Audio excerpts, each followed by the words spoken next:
Bago tayo mag-umpisa sa ating istorya, i-click mo muna ang subscribe button. Baka isa ka sa maging maswerteng subscribers ngayong araw dahil namimili tayo ng subscriber na seswerting at mabibigyan ng regalo.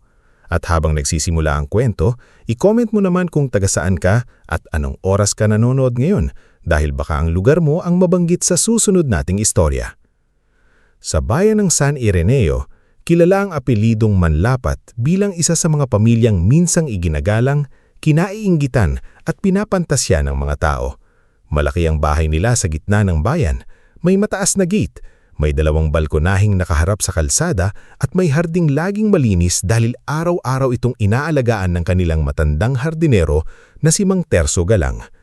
Ngulit sa loob ng bahay na yon, may isang anak na tila hindi kailanman itinuring na tunay na bahagi ng pamilya. Siya si Sabelina Manlapat, mas kilala sa tawag na Sabel. 20 taong gulang si Sabel noon, payat, tahimik at may matang laging parang may kinikimkim na tanong.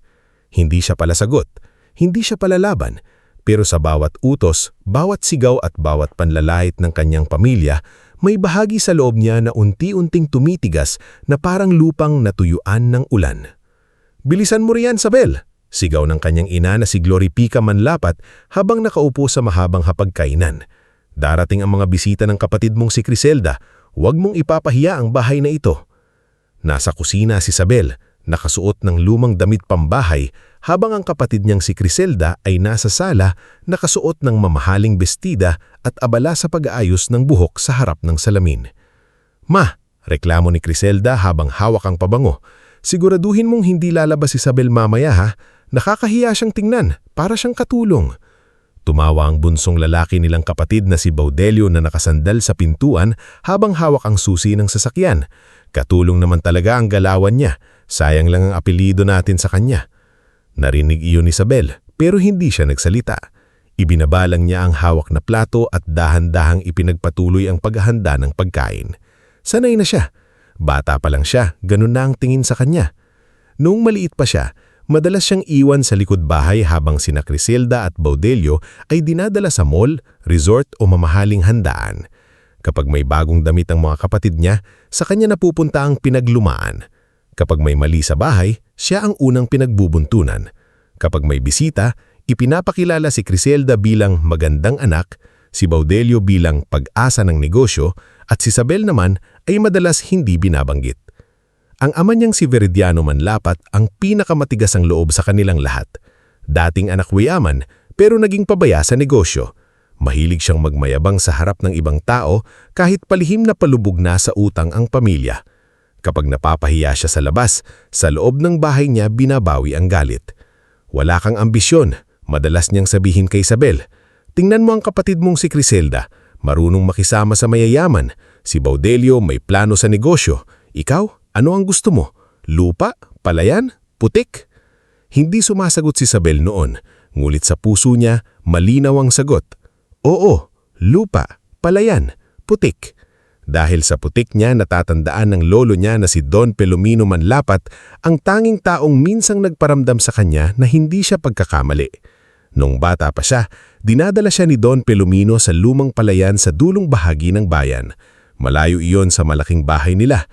Tuyo ang ilang bahagi, pero sinasabi ng lolo niya na minsan daw ay luntian iyon, buhay na buhay at sapat para pakainin ang maraming pamilya. "Huwag mong mamamaliit ang lupa, Sabelina," sabi noon ng matanda habang nakatayo sila sa pilapil. "Ang lupa parang tao rin. Kapag pinabayaan, natutuyo. Kapag inalagaan, nagbibigay ng buhay." "Lolo, bakit ayaw ni na mama dito?" tanong ng batang Sabel. Ngumiti ng malungkot si Don Pelomino. "Kasi hindi nila nakikita ang halaga ng mabagal na paglago.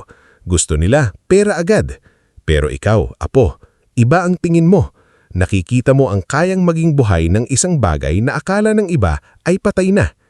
Iyon ang mga salitang pinanghawakan ni Sabel noong namatay ang lolo niya. Ngunit kasabay ng pagkawala ni Don Pelomino, tuluyang ding nawala ang natitirang lambing sa bahay ng mga Manlapat. Mula noon, lalong lumala ang trato sa kanya. Halip na pag-aralin siya sa kursong gusto niya, pinilit siyang tumigil muna raw para makatulong sa bahay. Samantala, si Criselda naman ay ipinadala sa Maynila para mag-aral ng fashion marketing kahit mas madalas itong nasa party kaysa klase. Si Baudelio naman ay binigyan ng puhunan para sa kung ano-anong negosyo na halos buwan-buwan ay nalulugi. Si Isabel, sa gabi, palihim na nagbabasa sa lumang silid-aklatan ng kanyang lolo. Doon niya nahanap ang mga aklat tungkol sa agrikultura, pagtatanim, irigasyon at pagbubuhay ng lupang natuyuan ng ulan. May mga lumang notebook din doon na puno ng sulat kamay ni Don Pelomino, mga guhit ng kanal, imbakan ng tubig at listahan ng mga binhing minsang ginamit sa palayan. Isang gabi, habang hawak ni Isabel ang isa sa mga notebook, nahuli siya ni Mang Terso. "Abahiha," mahinang sabi ng matanda, "iyan ang paboritong sulatan ng lolo mo." Nagulat si Isabel at mabilis na isinara ang notebook. "Pasensya na po, Mang Terso. Hindi ko po sinasadyang kalikutin." "Hindi mo kinakalikot. Binubuhay mo ang alaala niya." Lumapit si Mang Terso at tinignan ang lumang pahina. Matagal nang gustong ayusin ng lolo mo ang palayan, pero naabutan na siya ng sakit. "Sa tingin niyo po ba, kaya pa iyong buhayin?" tanong ni Isabel. Matagal na tumahimik si Mang Terso bago sumagot. "Kaya, pero hindi ng taong madaling sumuko, hindi rin ng taong ang habol ay mabilisang yaman. Kailangan nun ng taong marunong magtiis sa init, gutom at pangungutya." Napayuko si Isabel. "Sanay na po ako sa pangungutya." Kinabukasan, nagkaroon ng malaking handaan sa bahay ng mga manlapat. Dumating ang ilang negosyante kasama ang tusong tiyahin ni Isabel na si Agripina Valcacer. Si Agripina ay kapatid ni Glorifica, babaeng laging nakapula ang kuko, laging may hawak na pamaypay at laging may matamis na ngiti kahit mapanakit ang dila. "Glorifica," bulong ni Agripina habang nakatingin kay Isabel na nag-aayos ng baso sa gilid.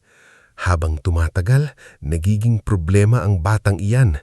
May dugo rin siyang manlapat. Baka isang araw, makialam pa iyan sa mga lupang dapat pagkakitaan. "Anong makikialam?" Naiinis na sagot ni Glorifica. "Walang gang alam kang kundi maglinis at magbasa ng kung ano-anong libro." Mas delikado ang tahimik, lalo na kapag may nalalaman. Hindi alam ni Isabel, ngunit ang gabing iyon ang simula ng mas malalim na bitag sa kanya. Sa hapunan, ipinatawag siya ni Veridiano. Nasa harap ng mesa ang ilang papeles. Naroon ang dalawang negosyante mula sa isang kumpanyang gustong bumili ng lumang palayan. Naroon din si Agripina, nakangiting parang matagal nang hinihintay ang sandaling iyon. "Isabel," malamig na sabi ni Veridiano, "pirmahan mo ito." Tinignan ni Isabel ang dokumento. Bahagya siyang nanginig nang mabasa ang pangalan ng lupang nakasaad doon. Iyon ang palayang minahal ng lolo niya, ang huling alaala nito, ang lupang sinasabi nitong kaya pang mabuhay. "Ano po ito?" tanong niya kahit alam na niya ang sagot. "Bentahan ng walang silbing lupa, para naman may pakinabang ka kahit minsan." Humalakhak si Criselda. "Oo nga, pirma ka na. Hindi bagay sa atin ang mabahong palayan." Dahan-dahang tumingin si Isabel sa apa niya. "Papa, lupa po ito ni Lolo Filomeno." Bumagsak ang kamay ni Veridiano sa mesa. "Patay na ang lolo mo at ang buhay ang kailangang magbayad ng utang." "Pero hindi po tama na ibenta ito ng hindi pinag-iisipan. May halaga pa po ang lupa. Kung aayusin lang." "Kung aayusin?" sabat ni Agripina, kunwaring natatawa. "Ikaw ang aayos? Ikaw na walang natakos? Ikaw na hindi man lang kayang ayusin ang sarili mong buhay?" Namula ang mukha ni Isabel, mulit hindi niya binitiwan ang papel. "Hindi po ako pipirma." Sandaling tumahimik ang buong hapag. Ang mga bisita ay nagkatinginan. Si Glorifica ay nalalaki ang mata. Si Criselda ay napanganga sa gulat. Si Baudelio ay napamura sa inis. Ngunit si Veridiano ang pinakanapahiya. Tumayo siya, mabigat ang paghinga. "Inuulit ko, pirmahan ka." Umiling si Isabel. "Hindi po." Isang malakas na sampal ang tumama sa pisngi niya. Napahawak si Isabel sa mukha. Hindi iyon ang unang beses na nasaktan siya, pero iyon ang unang beses na nangyari sa harap ng ibang tao. Mas masakit hindi ang hapdi ng sampal, kundi ang katahimikan ng lahat.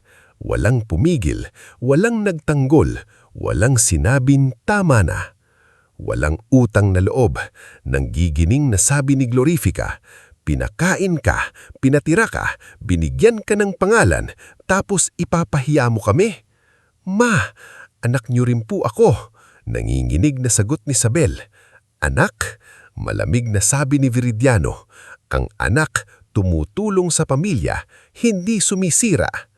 Lumapit si Agripina kay Glorifica at may ibinulong. Hindi narinig ni Isabel ang buong sinabi, pero nakita niya ang unti-unting pagbabago ng mukha ng kanyang ina. Mula galit, naging desisyon, matigas, walang awa. Ilang minuto lang ang lumipas, inutusan ni Viridiano si Baudelio na kunin ang lumang pick-up. Si Glorifica naman ay pumasok sa silid ni Isabel at inihagis sa lumang bag ang ilang damit nito. Si Criselda ay nakasunod pa rin, hawak ang cellphone, tila natutuwa sa iskandalong nangyayari. Ma, saan niyo po ako dadalhin? Tanong ni Isabel habang hawak pa rin ang namumulang pisngi. Sa lugar na bagay sa iyo, sagot ni Glorifica. Hindi na siya pinayagan magsalita. Hinila siya ni Baudelio palabas ng bahay. Nasa labas si Mang Terso, halatang nag-aalala, pero pinigilan siya ng isang utusan ni Viridiano. Mang Terso! Tawag ni Isabel. Ngulit agad siyang itinulak sa likod ng pick-up. Gabi na noon. Malakas ang hangin at may paparating na ulan. Habang umaandar ang sasakyan, nakatingin si Isabel sa bintana. Dinadaanan nila ang madidilim na kalsada palabas ng bayan, papunta sa lupaing matagal na niyang pinangarap buhayin. Ngunit hindi sa paraang inakala niya. Walang nagsasalita sa loob ng sasakyan. Si Viridiano ang nagmamaneho. Katabi niya si Glorifica. Sa likod, katabi ni Isabel si Baudelio, habang si Criselda ay nasa kabilang gilid at panayang reklamo na nadumihan daw ang sapatos niya. Makalipas ang halos isang oras, huminto ang pick-up sa tabi ng malawak at tuyong palayan. Walang ilaw, walang taong nag-aabang. Taning kuliglig, hangin, at amoy ng lupang matagal ng uhaw ang sumalubong kay Isabel. Bumaba si Viridiano at binuksan ang likod ng sasakyan. Hinablot niya ang bag ni Isabel at inihagis sa lupa. Sumunod ang isang maliit na sako ng bigas, lumang kumot at sirang lampara. Dito ka na, sabi niya. Napatingin si Isabel sa paligid. Papa, gabi na po. Wala pong tao rito.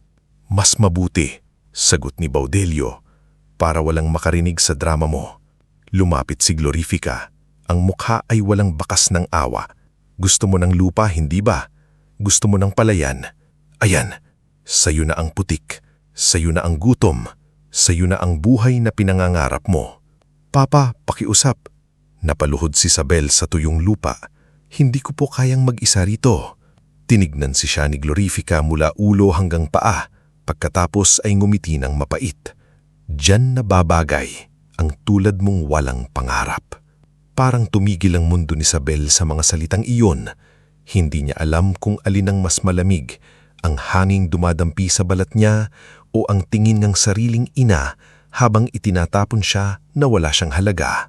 Sumakay muli sina Glorifica, Viridiano, Criselda at Baudelio sa pick-up.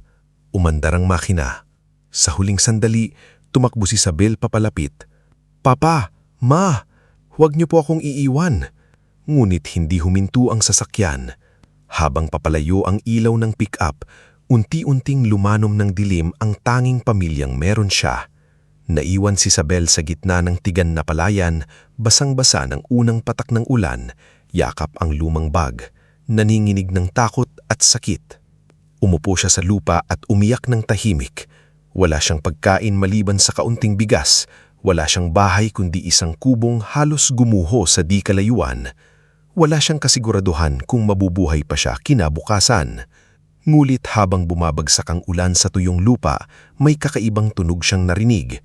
ang unang pag-inom ng palayan sa tubig matapos ang mahabang panahon. Dahan-dahan siyang tumingala sa langit, sa pagitan ng luha at ulan, naalala niya ang boses ng kanyang lolo. Ang lupa, parang tao rin, kapag pinabayaan, natutuyo, kapag inalagaan, nagbibigay ng buhay. Kinumyum ni Isabel ang basang lupa sa kanyang palad. Nanginginig pa rin siya, pero hindi na lang sa takot.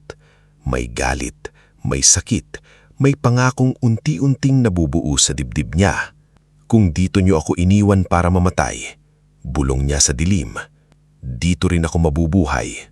At sa gabing iyon, sa gitna ng palayan, akala ng lahat ay wala ng pag-asa, nagsimula ang unang hakbang ni Isabelina Manlapat, hindi bilang anak na itinapon, kundi bilang babaeng balang araw ay babalik na hindi na kailanman kayang tapakan ng mga taong sumira sa kanya. Kinabukasan, nagising si Isabel sa lamig na tumagos hanggang buto. Hindi siya nakatulog ng maayos. Sa buong magdamag, ang tanging naging panangga niya sa ulan ay ang lumang kumot na itinapon ng kanyang ama sa lupa at ang tagilid na bubong ng sirang kubo sa gilid ng palayan. May mga butas ang bubong, kaya bawat patak ng ulan ay parang paalala na wala na siya sa bahay na may makapal na pader, malambot na kama at ilaw na bukas sa bawat pasilyo. Pagmulat niya, kulay abo ang langit, basa ang lupa, malagkit ang putik sa kanyang paa. Ang dating suot niyang pambahay ay nanigas na sa lamig at dumi. Sa unang ilang segundo, hindi niya agad naalala kung nasaan siya. Akala niya ay masamang panaginip lang itong nangyari kagabi. Akala niya ay maririnig niya ang sigaw ni Glorifica mula sa kusina, ang yabag ni Criselda sa sala o ang yabag ni Baudelio sa hagdan. Pero wala. Ang naroon niyang ay ang malawak na palayan tayot pa rin sa kabila ng ulang bumuhos kagabi, ang kubong halos nakasandal na lang sa hangin at ang katahimikan na mas masakit pa sa sigawan. Dahan-dahang bumangon si Isabel. Nang tumayo siya, sumakit ang kanyang likod dahil sa pagkakahiga sa matigas na sahig na kawayan. Tinignan niya ang kaunting gamit na iniwan sa kanya. Isang lumang bag na may 3 pares na damit, sirang lampara, maliit na kaldero, isang plastik na baso, at sako ng bigas na hindi man lang kalahati. Paano ako mabubuhay dito? Mahina niyang tanong sa sarili. Walang sumagot. Naglakad siya palabas ng kubo. Sa unahan, tanaw niya ang makitid na daan na nilabasan ng pick-up katabi. Walang bakas ng sasakyan. Wala ring taong paparating. Ilang sandali siyang nakatayo roon, umaasang baka nagbago ang isip ng kanyang ama. Baka babalik sila. Baka sasabihin nilang pinaparusahan lang siya pero iuuwi rin. Lumipas ang 1 oras. Walang dumating. Doon tuluyang naintindihan ni Isabel na hindi lang siya tinakot ng pamilya niya. Talagang iniwan siya. Pumasok siya sa kubo at naupo sa sahig. Napatingin siya sa sako ng bigas. Hindi niya alam kung paano magsisimula. Sa bahay nila, marunong siyang magluto, maglinis, maglaba, pero ibang bagay ang mabuhay sa gitna ng palayan na walang tindahan sa tabi, walang kuryente, walang maayos na tubig, at walang taong malalapitan. Kinuha niya ang maliit na kaldero at lumabas para maghanap ng tubig. Matagal siyang naglakad sa pilapil hanggang makita niya ang lumang puso malapit sa kalsadang barangay. Kinakalawang ang hawakan pero nang subukan niyang bumbahin, may lumabas na tubig. Malabo sa una, pagkatapos ay unti-unting luminaw. Imiyak siya habang pinupuno ang kaldero. Hindi dahil sa tuwa, kundi dahil sa hiya sa sarili niyang kahinaan. Noon, iniisip niya na kapag iniwan siya ng pamilya niya, kaya niya. Sanay naman siyang makahiya, sanay siyang utusan, sanay siyang magtiis. Pero iba pala ang magtiis kapag gutom ka at wala kang kasiguraduhan kung may kakainin ka pa kinabukasan. Pagbalik niya sa kubo, nagsaing siya ng kaunting bigas. Wala siyang ulam, nilagyan niya lang ng asin na nakita niya sa lumang bote sa sulok ng kubo. Habang kumakain, halos hindi niya malunok ang bawat subo. Hindi dahil sa lasa, kundi dahil sa bigat ng iniwang salita ng ina niya. Diyan nababagay ang tulad mong walang pangarap. Napapikit si Isabel. Gusto niyang magalit, gusto niyang sumigaw, pero nang sandaling iyon, mas malakas ang gutom kaysa galit. Kaya kinain niya ang lugaw na halos tubig na lang, saka inayos ang paligid ng kubo. Kinabukasan, nagsimula siyang linisin ang harapan. Inipon niya ang tuyong sanga, tinanggal ang mga damong gumapang sa gilid at sinubukang itayo ng tuwid ang nakalaylay na pinto. Ngunit bago pa siya matapos, may narinig siyang boses mula sa daan. "Hoy, sino ka riyan?" Napalingon siya. May matandang babaeng papalapit, nakapalda, nakapanyo sa ulo at may bitbit na bayong. Matangos ang ilong nito, kulubot ang mukha, mulit matalim ang tingin. "Ako po si Isabel," magalang na sagot niya. "Dito po muna ako titira." "Titirahan mo yan." Tiningnan ng matanda ang kubo, saka ang palayan. "Anak, kahit daga magdadalawang isip tumira dyan." Napayuko si Isabel. "Wala po kasi akong ibang mapuntahan." Sandaling tumahimik ang matanda. Pagkatapos, bumuntong hininga ito at inilapag ang bayong. "Ako si Brigida Sulay, pero Nanang Brigida ang tawag ng lahat. Naglalako ako ng asin, suka at kung ano-anong paninda sa kabilang sityo." Hindi alam ni Isabel kung ano ang sasabihin kaya tumando na lang siya. Binuksan ni Nanang Brigida ang bayong at kumuha ng 2 pirasong nilagang kamote na nakabalot sa dahon ng saging. Iniabot niya iyon kay Isabel. "Kain mo." "Wala po akong pambayad." "Sinabi ko bang binebenta ko? Mukhang hihimatayan ka. Kain." Nang tanggapin ni Isabel ang kamote, bigla na namang uminit ang mga mata niya. "Salamat po." "Hindi kahihiya ng tumanggap ng tulong," sabi ni Nanang Brigida habang nakatingin sa malawak na lupa. "Ang kahihiyan ay yung may kaya kang tumulong pero pinipili mong manakit." Hindi alam ni Isabel kung may alam ang matanda sa nangyari, pero tumama sa puso niya ang sinabi nito. Mula noon, paminsan-minsan nang dumadaan si Nanang Brigida sa kubo. Hindi siya palaging may dalang pagkain pero palagi siyang may dalang salita. Minsan sermon, minsan payo, minsan pangaasar para lang mapangiti si Isabel. Sa ikatlong araw, habang inaayos ni Isabel ang lubog ng kubo gamit ang lumang yero, may dumating na pamilyar na boses. "Hiya!" Napuntik na mabitawan ni Isabel ang hawak niyang martilyo. Paglingon niya, nakita niya si Mang Terso Galang, pawisan, may dalang sako, asarol at ilang gamit sa pagtatanim. "Mang Terso," mabilis siyang bumaba at lumapit sa matanda. "Paano niyo po nalaman?" "Hindi ako bingi," sagot ng matanda, pilit pinapagaan ng tono. "At hindi rin ako bulag. Nakita ko nang hinila ka talabas ng bahay. Kinabukasan, nagtanong ako sa mga driver. May isang nakapagsabing dito ka ibinaba." Naipakiyak si Isabel. "Akala ko po wala nang makakaalala sa akin." Lumabag si Mang Terso ang sako. "Hindi porke itinapon ka ng pamilya mo, wala ka ng tao." Binuksan niya ang dala niya. May lumang asarol, maliit na itak, ilang pirasong binhi, posporo, kandila at mga notebook na pag-aari ng lolo ni Isabel. Napahawak si Isabel sa mga notebook. "Notebook ni lolo. Tinago ko bago pa makita ng tiyahin mong si Agripina. Alam kong kakailanganin mo." Naupo sila sa loob ng kubo habang unti-unting lumalakas ang sikat ng araw. Binuklat ni Mang Terso ang isang pahina. Naroon ang guhit ng lumang kanal mula sa bahagi ng bundok pababa sa palayan. "Dati, may daanan ng tubig dito," paliwanag niya. "Pero natabunan ng lupa, basura at kapabayaan. Kung malilinis natin kahit kaunti, may bahagi ng palayan na pwedeng subukang taniman." "Gaano katadil bago maayos?" tanong ni Isabel. "Matagal," sagot ni Mang Terso, "at masakit sa katawan. Hindi ito gawaing pang 1 linggo. Pero kung magsisimula ka ngayon, may makikita kang pagbabago kahit maliit." Kumapit si Isabel sa salitang iyon. Maliit na pagbabago. Iyon muna ang kinailangan niyang paniwalaan. Sa mga sumunod na linggo, iyon ang naging buhay niya. Gigising bago sumikat ang araw, iigib ng tubig, magluluto ng lugaw, maglilinis ng kanal, mag-aalis ng bato, magpapatibay ng kubo, at mag-aaral sa gabi gamit ang ilaw ng kandila. Tinuturuan siya ni Mang Terso kapag nakakalusot ito sa bahay ng mga manlapat. Tinuturuan naman siya ni Nanang Brigida kung saan makakabili ng murang asin, tuyo, at gulay. Ngunit hindi lahat ay naaawa sa kanya. Isang umaga, habang nililinis ni Isabel ang gilid ng poso, dumating ang barangay captain na si Orencio Bagtas. Malaki ang tiyan, makintab ang sapatos kahit nasa baryo, at may 2 tanod na kasunod. "Ikaw ba yung anak ni Beridiano?" tanong nito. "Opo," sagot ni Isabel. "May reklamo ang ilang tao. Kinukuha mo raw ang tubig dito para sa lupa mong wala namang pakinabang." Nagulat si Isabel. "Kapitan, pang-inom at pangluto lang po ang kinukuha ko. Hindi ko po kayang pangdiligan ng buong palayan mula sa puso." Ngumiti si Orencio. "Madaling sabihin yan.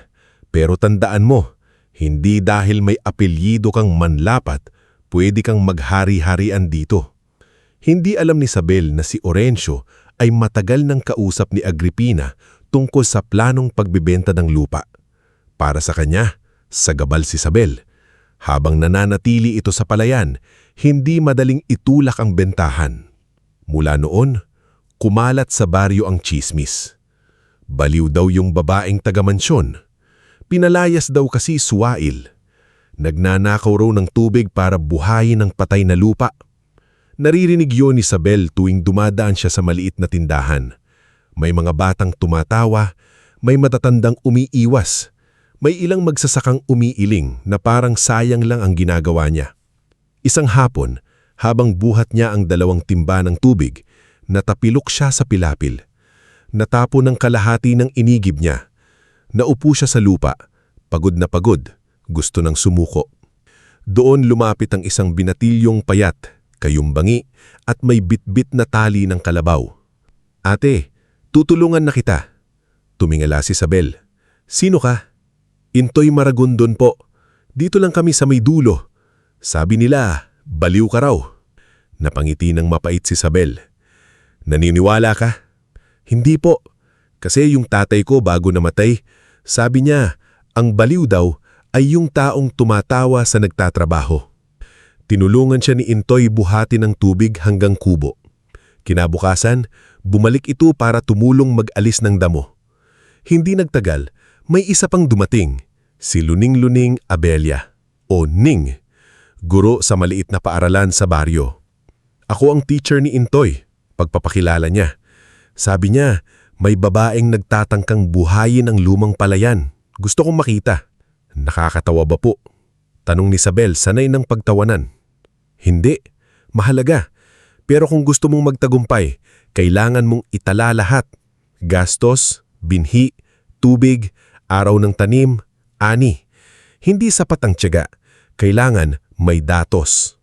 Doon nagsimula ang bagong ritmo ng buhay ni Isabel. Si Intoy ang tumutulong sa mabibigat na gawain kapag wala siyang klase. Si Ning ang nagturo sa kanyang gumawa ng talaan. Si Nanang Brihida ang nagdadala ng balita at minsang pagkain. Si Mang Terso ang nagbibigay ng kaalaman mula sa lumang panahon. At isang araw, dumating din ang magkapatid na sina Sabino at Rodelia Quimson, mga karpinterong naghahanap ng raket. "Narinig namin sira ang kubo mo," sabi ni Rodelia, diretso magsalita. "Kung may kahoy ka, aayusin namin. Bayaran mo na lang kapag umasenso ka." "Paano kung hindi ako umasenso?" tanong ni Isabel. Tumawa si Sabino. "E di libre ang unang pagkakamali namin." Sa unang pagkakataon mula nung iwanan siya, natawa si Isabel ng totoo. Lumipas ang mga buwan. Unti-unting tumibay ang kubo. Nalinis ang maliit na bahagi ng kanal. May naitanim silang unang piraso ng palay sa bahaging mas mababa ang lupa at mas matagal maghawak ng tubig. Araw-araw, binabantayan iyon ni Isabel na parang batang may sakit. Ngulit nang dumating ang tag-init, muling nagbitak ang lupa. Ang mga tanim na una niyang pinangarap ay nanilaw. Ang iba naman ay natuyo. Ang iba naman ay kinain ng peste. Halos kalahati ng pinaghirapan niya ay nawala lang sa loob ng ilang linggo. Isang hapon, nakita ni Isabel ang palay na nakayuko na, parang sumusuko. Lumuhod siya sa gitna ng taniman at hinawak ang tuyong dahon. "Bakit?" Bulong niya. "Ginawa ko naman ng kaya ko." Dumating si Mang Terso at tahimik na tumayo sa likod niya. "Nabigo ako," sabi ni Isabel, halos hindi marinig. "Tama sila. Wala akong alam. Pinipilit ko lang ang bagay na patay na." Umupo si Mang Terso sa tabi niya. Tingnan mo roon. Itinuro nito ang maliit na bahagi malapit sa kanal. Kaunti lang, pero may mga palay na nanatiling berde. Hindi marami. Hindi sapat para yumaman. Pero buhay. Nakikita mo? Tanong ni Mang Terso. Hindi lahat nawala. Pinahid ni Isabel ang luha niya at tumingin ng mabuti. Totoo, may ilang tanim na kumapit. May ilang ugat na nakahanap ng lakas. May maliit na bahagi ng lupa na tumugon sa pag-aalaga niya. Dumating sina Intoy, Ning, Nanang Brigida, Sabino at Rodelia. Walang nang-aasar, walang nagsasabing sayang ang pagod. Taimik silang tumayo sa paligid niya, parang pader na hindi siya hahayaang tuluyang gumuho. Kaunti lang ang nabuhay, sabi ni Isabel. Pero may nabuhay, sagot ni Ning. At yun ang ebidensya, dagdag ni Rodelia. Nanang Brigida crossed her arms. Anak, sa unang taon, hindi ani ang sinusukat. Sarili mo. Kung nandito ka pa rin bukas, panalo ka. Tumingin si Isabel sa maliit na berdeng bahaging iyon. Sa unang pagkakataon, hindi niya nakita ang kabiguan bilang katapusan. Nakita niya itong aral. Hindi pala sapat ang tapang. Kailangan ng sistema. Hindi sapat ang luha. Kailangan ng plano. Hindi sapat ang pangarap. Kailangan itong diligan araw-araw kahit walang nakakakita. Kinagabihan, isinulat niya sa notebook ni Don Filomeno ang unang tunay na tala ng kanyang buhay sa palayan. Unang taon, maraming nawala, kaunti lang ang nabuhay, pero sapat ang kaunti para magpatuloy.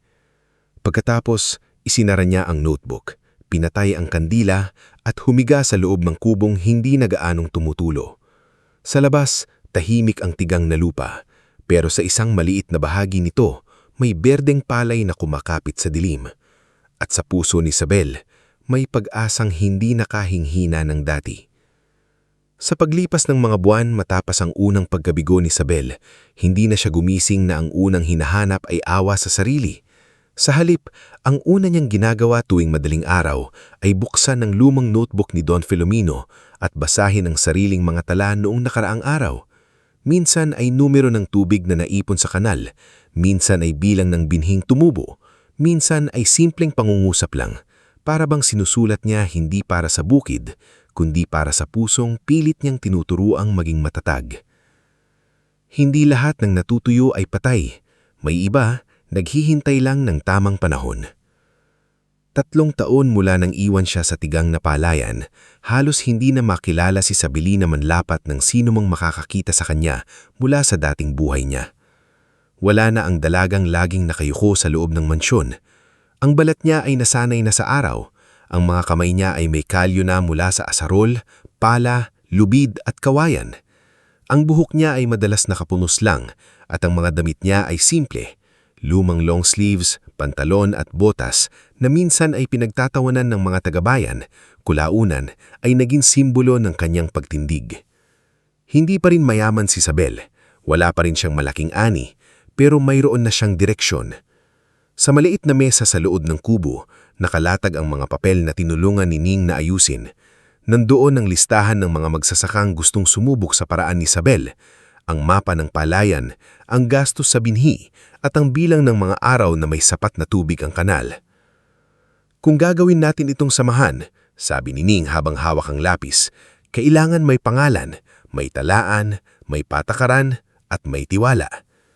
Nakaupo rin doon si Intoy, na hindi na mukhang batang payat na unang tumulong sa kanya. Mas matangkad na ito ngayon, mas bihasa sa bukid, at mas matapang magsalita sa harap ng matatanda. Dapat pangalan pa lang, alam na lang tao na hindi basta grupo ng mga kawawang magsasaka, dapat tunog matibay.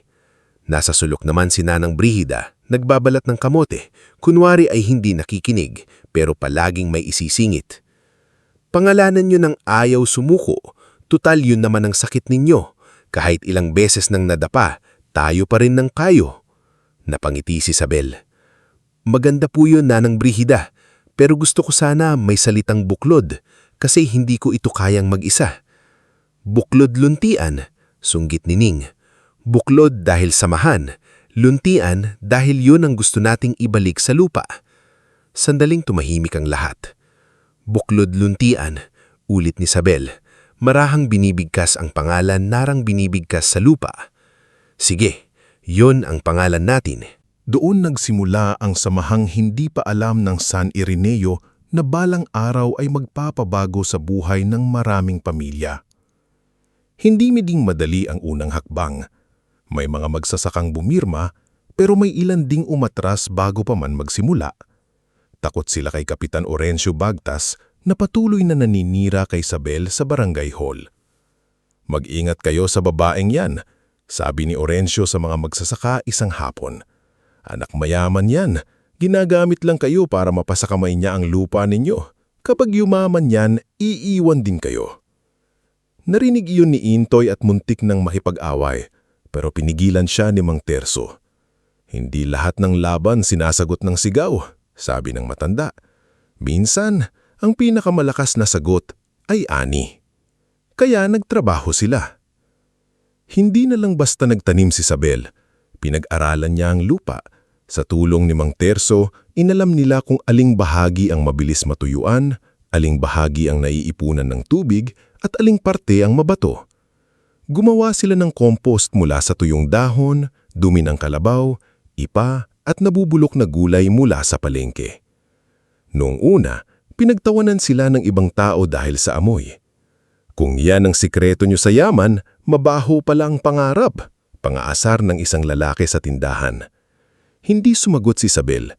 Itinali lang niyang mahigpit ang sako ng compost at ipinagpatuloy ang trabaho. Tinuruan din ni Ning ang mga kasapi ng buklod luntian na magsulat ng gastos at kita. Hindi sanay ang ilan. May mga magsasakang nahihiya humawak ng lapis dahil hindi sila nakatapos ng pag-aaral. Kaya gabi-gabi, sa ilalim ng gasera sa kubo ni Isabel, nagkakaroon sila ng simpleng aralin. "Hindi nakakababa ng pagkatao ang hindi marunong," sabi ni Ning sa kanila. "Ang nakakababa ay yung ayaw matuto dahil takot mapahiya." Si Nanang Brigida ang nagdadala ng kape at nilagang saging.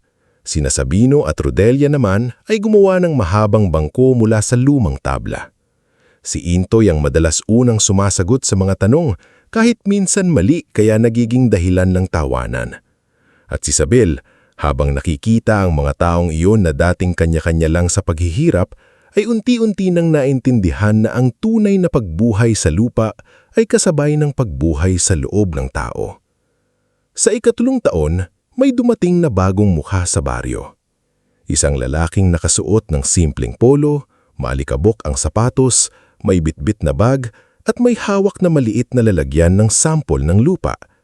Siya si Calix Orbeta, agronomist mula Maynila na ipinadala para magsaliksik tungkol sa mga lupang tinamaan ng matinding tagtuyot. Una siyang nakita ni Isabel sa gilid ng kanal habang sinusukat nito ang lalim ng lupa. "Pasensya na," sabi ng lalaki nang mapansin siyang nakatingin. "Hinahanap ko si Isabelina Manlapat." "Kilala mo siya?" tanong ni Isabel. "Hindi pa, pero naririnig ko na may babaeng sumusubok buhayin ng isang palayang idiniklarang aalos wala ng pag-asa." Tinanggal ni Isabel ang sombrerong yari sa buri at pinunasan ng pawis sa noo. "Ako si Isabelina, pero Isabel na lang." Napatigil si Calix. Tinignan siya mula ulo hanggang botas, hindi sa mapanghusgang paraan, kundi parang sinusukat kung paano naging ganito ang babaeng hinahanap niya. "Akala ko, mas mukhang masyaman?" tapos ni Isabel. Napahiya si Calix. "Hindi ko ibig sabihin yon. Sanay na ako," sagot ni Isabel. "Kung nandito ka para sabihing hindi na mabubuhay ang lupa, nahuli ka ng 3 taon. Nasabi na nila lahat yon." Hindi napikon si Calix. Sa halip, lumuhod siya at kumuha ng lupa sa kanyang palad. Dinurog niya iyon sa pagitan ng daliri. "Hindi ko sasabihing patay, sasabihin kong pagod. Iba ang patay sa pagod." Hindi nakasagot si Isabel. Sa unang pagkakataon, may tahong hindi agad tumawa sa ginagawa niya. Mula noon, madalas nang bumalik si Calix. Sinuri niya ang lupa, ang kanal, ang compost, at ang binhing ginagamit ng buklod luntian. Hindi laging nagkakasundo sila ni Isabel at Calix. May pagkakataon na pinipilit ni Calix na gumamit ng mas makabagong pamamalaan habang si Isabel naman ay ayaw basta isang tabi ang mga lumang tala ni Don Filomeno. Hindi lahat ng bago tama, sabi ni Isabel isang hapon. At hindi lahat ng luma sapat, sabi ni Calix. Nagkatitigan sila. Nasa gitna nila ang mapa ng palayan habang si Intoy naman ay nasa gilid, pigilang nguti. Anong nakakatawa? Tanong ni Isabel. Wala, mali sagot ni Intoy. Parang palay lang kayo. Kailangan munang bugbugin sa hangin bago magkabunga. Binato siya ni Isabel ng pirasong tuyong dahon at natawa maging si Calix. Sa kabila ng bangayan, malaki ang naitulong ni Calix. Tinulungan niya silang makakuha ng maliit na grant mula sa isang agricultural foundation. Hindi yun milyon. Hindi yun sapat para bigla silang yumaman, pero sapat para makabili ng mas angkop na binhi, ilang gamit sa soil testing at materyales para sa mas maayos na imbakan ng tubig. Doon lalong uminit ang ulo ni Kapitan Orencio. Isang umaga, dumating ang notice mula sa barangay. Pinapahinto ang kanilang pagpapalawak ng kanal dahil wala raw permit. Kasunod niyon, kumalat ang bahitang niloloko raw ni Isabel ang mga magsasaka at ginagamit lang ang pangalan ni Don Filomeno para makalikom ng pera. Mas masakit pa roon, may mga kasapi ng buklod luntian ang natakot. Isabel, sabi ng isang magsasakang si Alpidio, may mga anak ako. Kung magkakaso, hindi ko kaya. Baka tama sila. Baka dapat ibenta na lang namin ng lupa. Hindi nagalit si Isabel. Naintindihan niya ang takot ng taong walang perang panlaban. Naintindihan ko kayo, sabi niya sa harap ng samahan. Hindi ko kayo pipiliting manatili kung natatakot kayo. Pero hindi ako aalis. Kung may gustong kumuhay ng lupang ito, kailangan nilang patunayan na mas mahal nila ito kaysa sa mga taong nagpapawis dito. Sa gabing yon, dumating si Attorney Maviel Rosete, isang abogadang kakilala ni Ning mula sa dati nitong pagtuturo sa bayan. Simple lang ang suot nito, ngulit matalim ang mga mata at diretso magsalita. Ipinakita sa akin ni Ning ang mga papeles. Hindi basta-basta maibebenta ang lupang ito. May bahagi rito na nakapangalan pa sa lolo mo at may kondisyon sa lumang dokumento na dapat manatiling agrikultural ang gamit. Kung may nagtatangkang ibenta ito sa quarry, may lalabanan tayo. Wala po akong malaking pambayad sa abogado, sabi ni Isabel. Hindi kita sinisingil ngayon, sagot ni Maviel. May mga kasong hindi lang pera ang kabayaran, minsan prinsipyo. Sa tulong ni Attorney Maviel, naharap ni Isabel ang barangay inquiry. Naroon si Kapitan Orencio, nakangisi, kasama ang ilang taon. Dumating din si Agripina Valcacer na nakasuot ng mamahaling salamin at kunwaring nag-aalala. Sabelina, sabi ni Agripina sa harap ng mga tao, hindi ka namin inaapi, gusto lang naming iligtas ka sa kahibangan mo. Hindi mo kayang pamahalaan ng lupang ito. Tumingin si Isabel sa kanya. Sa loob ng ilang taon, inakala niyang manginginig siya kapag muli niyang nakita ang isang tao mula sa pamilya niya. Pero iba ang nangyari. Masakit pa rin, oo, ngunit hindi na siya durog. Kayo po ang matagal nang gustong ibenta ang lupa ni Lolo. Hindi dahil wala itong halaga, kung hindi dahil hindi niyo kayang hintayin ang halaga nito. Namula si Agripina. Walang utang na loob. May utang na loob ako. Kay Lolo. Sa mga taong tumulong sa akin nung iniwan ako at sa lupang ito na kahit pinabayaan, hindi tuluyang tumigil magbigay ng pag-asa. Inilabas ni Attorney Maviel ang lumang dokumento ni Don Filomeno, ang mga permit na naayos ni Ning, ang tala ng grant at ang resulta ng pagsusuri ni Calix. Isa-isang nabasag ang paratang ni na Orencio at Agripina. Hindi pa tapos ang laban, pero sa araw na yon, hindi nila napalaya si Isabel. Paglabas nila sa barangay hall, naghihintay ang mga magsasaka. Hindi sila marami, pero sapat para maramdaman ni Isabel na hindi siya nag-iisa. Lumapit si Intoy at itinaas ang kamay. Hindi tayo aalis, sabi nito. Sumunod si Nanang Brigida, at kung may gustong palayasin natin, ipapalo ko sa kanila ang tungkod ko. Nagtawa na ng lahat at sa unang pagkakataon matapos ang mahabang panahon, gumaan ang dibdib ni Isabel. Dumating ang 5 taon mula nung itapon siya sa palayan. Sa taong iyon, hindi perpekto ang panahon pero mas handa sila. May compost na sapat, may kanal na malinis, may maliit na imbakan ng tubig, may talaan ng gastos, may samahang marunong ng magplano, at higit sa lahat, may mga taong hindi na agad naniniwala sa pangungukya. Nang simulang himuko ang palay dahil sa bigat ng butil, napahinto si Isabel sa gitna ng bukid.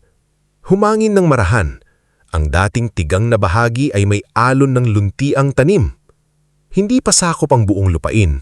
Hindi iyon ang tagumpay na pangarap niya sa dulo, ngunit iyon ang unang malinaw na patunay na hindi siya nagkamali. "Ate Isabel!" sigaw ni Intoy sa kabilang pilapil. "Tignan mo! Puno! Puno ang uhay!" Lumapit si Mang Terso. Mabagal na ang lakad pero kumikislap ang mga mata. Hinawakan niya ang isang uhay at ngumiti. "Makikita sana ito ng lolo mo," bulong ni Mang Terso. Naluha si Isabel. Nakikita niya siguro. Sa araw ng anihan, halos buong baryo ang dumating. Ang iba ay tumulong, ang iba ay nakiusyoso, ang iba tahimik na nahiyang minsan nilang siyang pinagtawanan. Sining ang naglista ng sako, si Calix nang tumulong sa moisture testing, sina Sabino at Rodelia ang nag-ayos ng pansamantalang imbakan. Si Nanang Brigida naman ay nagluto ng malaking kaldero ng ginataang gulay at sinaing. Hindi milyon ang kinita nila sa unang malaking ani, ngunit sapat iyon para mabayaran ng inutang na gamit, makapagtabi ng binhi para sa susunod na taniman, at makapagbigay ng unang patas na hati sa mga kasapi ng Buknod-Luntian. Nang gabing iyon, naglatag sila ng mahabang mesa sa labas ng kubo ni Isabel. May kanin, gulay, tuyo, kamote, kape at tawanan. Simple lang pero para kay Isabel, iyon ang pinakamaringal na handaan na naranasan niya. Tumayo sila ng Brigida habang hawak ang tasa ng kape. "Gusto ko lang sabihin, panimula nito, na noong una kong makita ang batang ito, mukha siyang maliligaw kahit sa sarili niyang anino." Nagtawaan na ng lahat. Napailing si Isabel pero nakangiti. Pero ngayon, patuloy ni Nanang Brigida, hindi na siya batang itinapon. Hindi siya dinala rito para mamatay. Dinala siya rito ng tadhana para may magturo sa ating lahat na ang lupa, kapag minahal, marunong gumanti. Tahimik na napatingin si Isabel sa paligid. Kay Mang Terso, Kining, kay Intoy, kina Sabino at Rodelia, kay Calix, kay Attorney Maviel, at sa mga magsasakang dati puno ng takot, mulit ngayon ay may pag-asa sa mga mata. "Hindi ko ito nagawa mag-isa," sabi ni Isabel, nanginginig ang boses. "Kung ako lang, baka matagal na akong sumuko. Pero tinuruan ninyo akong ang pangarap pala kapag pinasa ng marami, hindi na ganong kabigat." Sa di kalayuan, tahimik ang palayan sa ilalim ng buwan. Tangkubong minsang tagpi-tagpi at basang-basa sa ulan ay nakatayo pa rin, pero ngayon ay may ilaw, may tawanan, at may buhay sa paligid. Bago matulog, binuksan muli ni Isabel ang notebook ni Don Filomeno. Sa ilalim ng tala ng unang taon, isinulat niya ang bagong pangungusap. 5 taon, hindi pa kami mayaman, hindi pa tapos ang laban. Pero ngayong gabi, kumain ang mga taong nagtiwala sa lupaing minsan itinuring na walang pag-asa. Isinara niya ang notebook at tumingin sa malawak na dilim sa labas. Alam niyang may darating pang mas malalaking pagsubok. Alam niyang hindi titigil sina Agripina at Orencio. Alam niyang sa bawat paglago ng Buklod-Luntian, may mga taong may iinggit, magagalit at susubok umagaw.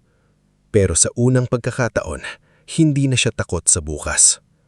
Dahil ang dating lupaing ginamit para durugin siya ay nagsimula ng magbigay ng ani, at ang dating batang pinaniniwala ang walang pangarap ay natutong magtanim hindi lang ng palay, kundi ng pag-asa na kayang buhayin ng buong baryo. Lumipas pa ang mga taon at ang maliit na pag-asa na nagsimula sa isang bahaging luntian ng palayan ay unti-unting naging liwanag na nakikita na miging ng mga taong minsang tumawa kay Isabel. Sa 7 taon mula nang iwan siya ng kanyang pamilya, hindi na kubulangan nakatayo sa gilid ng lupa. May maayos ng maliit na opisina na gawa ng kahoy at semento. May bodega para sa ani, may silid-aralan para sa mga anak ng magsasaka tuwing Sabado, at may klinikang minsan sa isang linggo ay dinadalaw ng volunteer nurse mula sa bayan. Ang dating palayang halos kalansang ng lupa ay nagkaroon na ng mga bahagi na kumikislap sa tubig kapag tinatamaan ng karaw. Hindi pa rin iyon perpekto. May mga panahong bumabaha, may mga araw na kulang ang tubig, may mga magsasakang nag-aaway sa hati, may mga buyer na nangihingi ng bagsak presyo, at may mga gabi na si Isabel mismo ay hindi makatulog sa dami ng iniisip. Pero iba na ngayon ang kanyang pagharap sa problema.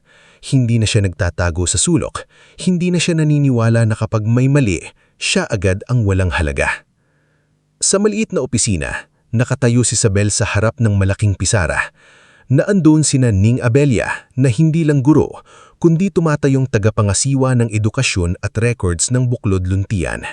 Si Intoy Maragondon na naging field supervisor matapos ang agricultural training. Si Rodelia Quimzon na namamahala sa construction at maintenance, si Sabino na hawak ang mga kagamitan, si Dr. Calix Orbeta na madalas nang bumabalik sa Maynila para tumulong sa research at soil improvement, at si Attorney Maviel Rosete na nagsisilbing legal advisor ng samahan. Kung bibilhin natin ang lupa sa San Baldomero, kailangan nating siguraduhin na hindi natin pinapabayaan ang mga kasalukuyang manggagawa roon. Ayaw nating maging katulad ng mga negosyanteng bumibili ng lupa para magpalayas ng mga manggagawa. Tumanggi si Isabel. Tama, walang lupang bibilhin natin kung kapalit ay luha ng ibang pamilya. Ngumiti si Intoy. Kaya nga ikaw ang kakaibang may-ari, Ate Isabel. Kapag ang iba, unang tanong, magkano ang kikitain? Ikaw, unang tanong, sino ang maaapektuhan? Napatingin si Isabel sa kanya. Hindi ako kakaiba, Intoy. Natuto lang ako kung gaano kasakit ang itapon sa lupa na parang wala kang halaga. Ayokong may ibang makaranas noon dahil sa akin. Sa mga taong iyon, unti-unting lumawak ang Buklod Luntian. Hindi nila biglang binili ang malalawakang lupain. Bawat hakbang ay pinag-isipan. Unang nakuha ni Isabel ang abandonadong lupa ng pamilyang Damaso sa kabilang baryo. Sumunod ang 3 ektaryang dating pinabayaan dahil sa peste. Pagkatapos, may 2 magsasakang lumapit sa kanya upang ipasok sa samahan ng kanilang lupa, kapalit ng patas na hati at trabaho. Sa bawat lupang nabubuhay, may bagong pamilyang nagkakaroon ng kabuhayan. May batang nakababalik sa eskwela. May nanay na hindi na kailangang umutang sa tindahan tuwing katapusan ng buwan. May matandang magsasaka na muling tumatayo sa pilapil, hindi bilang tauhan kundi bilang kasapi. Dahil dito, nagsimulang kumalat ang pangalan ni Isabel sa ibang bayan. Doña Sabelina, tawag ng ilang opisyal sa kanya kapag may meeting, pero palagi siyang napapailing. Sabel na lang, sagot niya.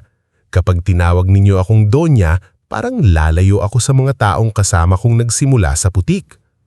Isang hapon, habang nag-iikot siya sa bagong taniman sa Hacienda 3, dumating si Calix dala ang mga resulta ng soil test. Maganda ang response ng lupa rito, sabi nito. Kung ipagpapatuloy natin ang composting at palit tanim, pwedeng doble ang ani sa loob ng 2 taon. Doble ang ani, ulit ni Isabel, pero hindi kasakiman ang nasa boses niya. Ibig sabihin, doble rin ang mapapasahod ng maayos. Napangiti si Calix. Minsan iniisip ko hindi ka talaga negosyante. Bakit? Kasi kapag sinabi kong doble ang ani, iniisip mo agad ang tao bago ang profit. Tumingin si Isabel sa malawak na lupa. Kung tao ang nagtanim, tao rin dapat ang unang makinabang. Hindi ba yon ang dapat? Hindi nakasagot si Calix. Sa tagal nilang magkasama, marami na silang pagdaanang bangayan. Sa sistema, sa gastos, sa risk. Ngulit sa bawat taon, mas lumalalim ang respeto niya kay Isabel. Hindi ito babaeng nagpayaman para makaganti. Isa itong babaeng nagtagumpay dahil ayaw nitong may iba pang durugin ng gutom at kahihiyan. Ngulit habang lumalaki ang pangalan ni Isabel, lumalaki rin ang bilang ng mga taong gustong makinabang sa kanyang pinaghirapan. Sa ika-8 taon, pumasok sa San Ireneo ang Agrivanta Holdings, isang malaking korporasyong kilala sa pagbili ng mga lupang lugmok, pagpapalit ng sistema, at pagpapalayas sa mga magsasakang hindi papayag sa mababang pasahod. Pinamumunuan ito ni Leontes Dalmasio, isang negosyanteng laging nakangiti sa harap ng kamera, ngunit malamig ang boses kapag sarado na ang pinto. Unang nakaharap ni Isabel si Leontes sa isang agricultural conference sa Kapitolyo. Nakasuot ito ng mamahaling Amerikana, may kasamang 2 assistant at may alok na parang regalo kung pakikinggan sa unang dinig. "Miss Manlapat," sabi ni Leontes habang iniaabot ang kamay. "Narinig ko ang tungkol sa buklod luntian. Impressive. Mula sa isang tuyong palayan, ngayon ay may ilang hasyenda ka na." Tinanggap ni Isabel ang pakikipagkamay ngulit hindi siya ngumiti ng todo. "Hindi ko po tinatawag na hasyenda sa dating kahulugan. Mas gusto ko pong tawagin na lupang may kasamang responsibilidad." Tumawa ng mahina si Leontes. Idealistic. Maganda yan sa umpisa, pero kapag lumaki ang operasyon, kailangan mo ng kapital. Trucks, mills, warehouses, export permits, distribution, hindi sapat ang mabuting puso. "Hindi rin sapat ang pera kung walang malasakit," sagot ni Isabel. Doon bahagyang nawala ang ngiti ni Leontes. Ilang linggo matapos iyon, nagsimulang gumalaw ang Agrivanta sa palibot ng San Ireneo. May mga ahenteng nag-aalok bumili ng lupa sa mga kasapi ng buklod luntian. May ilang buyer na biglang umatras sa kontrata kay Isabel. May mga peking balita na lumabas sa lokal na radyo na hindi raw malinis ang proseso ng kanilang bigas. At sa likod ng lahat ng iyon, muling lumitaw ang pangalan ni Kapitan Orencio Bagtas. Hindi pa rin ito tumigil. Kahit humina ang impluensya niya matapos siyang mapahiya sa lumang kaso ng lupa, nanatili siyang kapit sa ilang opisyal at ngayon may mas malaki siyang kakampi, si Leontes Dalmasio. Hindi rin nagtagal, nalaman ni Atty. Mavel na nakikipagkita rin si Agripina Valcacer sa mga tauhan ng Agrivanta. Nang mabanggit ang pangalan ni Agripina, sandaling nanahimik si Isabel. "Akala ko matagal na silang papusakin," sabi niya. "Ang taong sakim," sagot ni Atty. Mavel, "hindi natatapos hanggat may nakikita pa siyang pwedeng agawin." Hindi nagpadala si Isabel. Tinipon niya ang mga kasapi ng buklod luntian sa malaking shed malapit sa Hacienda 1. Dumating ang mga magsasaka, asawa nila, ilang kabataan at matatandang matagal nang umaasa sa samahan. "May nag-aalok sa inyo ng pera," Sabi ni Isabel sa harap nila. "Hindi ko kayo pipigilan kung gusto ninyong umalis. Karapatan ninyo iyon. Pero bago kayo pumirma, basahin ninyo. Magtanong kayo. Huwag ninyong hayaang kunin ng matatamis na salita ang lupa, trabaho at kinabukasan ng mga anak ninyo." Tumayo si Alpidio, ang magsasakang minsang muntik nang umatras noong unang taon ng buklod luntian. "Noon, natakot ako. Pero ngayon, nakita ko na kung sino ang nanatili noong wala pang pera. Hindi ako aalis." Sumunod na tumayo ang iba. Hindi lahat nagsalita, pero sapat ang katahimikan nilang matatag upang malaman ni Isabel na hindi na sila ganun kadaling takutin. Dahil hindi umubra ang panlilinlang, lumala ang laban. Isang gabi bago ang malaking delivery ng organic rice sa Maynila, nagising si Isabel sa sunod-sunod na tawag sa cellphone. Si Intoy ang nasa kabilang linya, hingal at halos pasigaw. "Ate Isabel, sunog! Nasusunog ang bodega sa Hacienda 2. Parang binuhusan ng yelo ang buong katawan ni Isabel. Mabilis siyang bumangon, nagsuot ng jacket at sumakay sa pickup. Pagdating niya sa lugar, mataas na ang apoy sa isang bahagi ng bodega. Nagsisigawan ng mga tao. May mga nagtutulak ng hose, may mga nagtatakbuhan ng sako palabas, may mga babaeng umiiyak dahil nandoon ang ani na ilang buwan nilang inalagaan. "May tao pa ba sa loob?" sigaw ni Isabel. "Wala na raw," sagot ni Sabino. "Pero si Intoy pumasok kanina para ilabas si Mang Pedring." Lumakas ang tibok ng puso ni Isabel. Ilang sandali pa, lumabas si Intoy. Ubo ng ubo, inalalayan ng matandang manggagawa. May paso ang braso niya at sugat sa noo. "Intoy!" tumakbo si Isabel papalapit. "Ayos lang ako," pilit nitong sabi, pero halos bumigay ang tuhod. Dumating ang mga bumbero matapos ang tila napakahabang oras. Napatay ang apoy, ngunit malaking bahagi ng ani ang naabo. Ang ilang makinang inutang nila ay nasira. Ang delivery na inaasahan para mabayaran ang susunod na gastos ay hindi na matutuloy. Sa madaling araw, nakatayo si Isabel sa harap ng itim na bodega. Amoy usok ang hangin. May mga magsasakang nakaupo sa lupa, tulala. May ilan ding nagsimulang magbulbulang.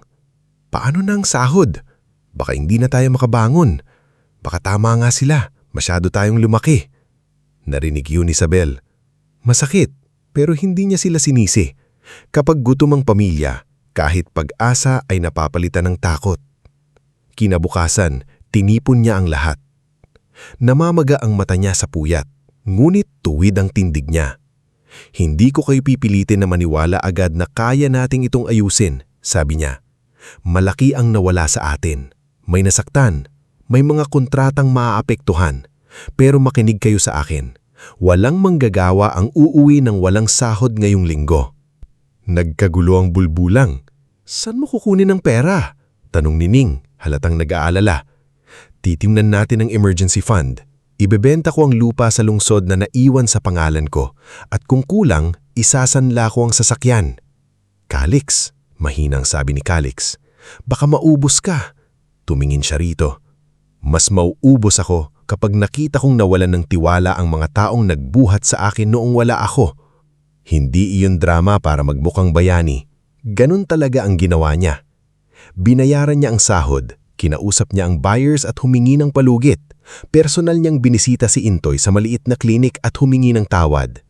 Ate, sabi ni Intoy, habang may benda ang braso. Bakit ka humihingi ng tawad? Hindi ikaw ang nagsindi ng apoy. Pero ako ang nangarap na palakihin ito. Kaya responsibilidad kong protektahan kayo. Umiling si Intoy. Hindi mo kami taohan lang. Kasama mo kami. Huwag mong akumin lahat.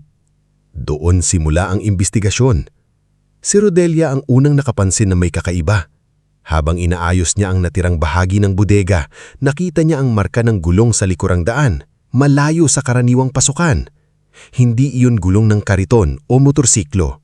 Malaki, pang-truck. May pumasok dito bago ang apoy, sabi niya sa Isabel.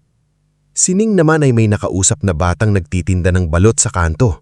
Nakita raw nito ang isang puting van na dumaan bandang 11 ng gabi. Hindi niya nakita ang mukha ng sakay, pero naalala niya ang sticker ng Agrivanta sa gilid ng isang kasunod na sasakyan. Nang malaman iyon ni Attorney Maviel, agad siyang kumilos. Humingi siya ng CCTV sa tindahan sa kalsada. Kumuha siya ng sworn statement. Si Calix naman, gamit ang kaalaman sa pagsusuri, tumulong patunayan na hindi kusang nagliyab ang pinagmulan ng apoy. May natagpo ang bakas ng accelerant sa gilid ng bodega. Sinadya ito. Sabi ni Calix, mabigat ang boses. Hindi nagsalita si Isabel. Matagal siyang nakatingin sa abo. Sa loob niya, bumalik ang alaala ng gabing iniwan siya sa palayan. Ang parehong uri ng lupit. Ang isiping may mga taong handang sumira ng buhay para lang makuha ang gusto nila. Ngunit hindi na siya ang babaeng walang kakampi. Makalipas ang ilang linggo, may dating tauhan ni Orencio na lumapit kay Ning.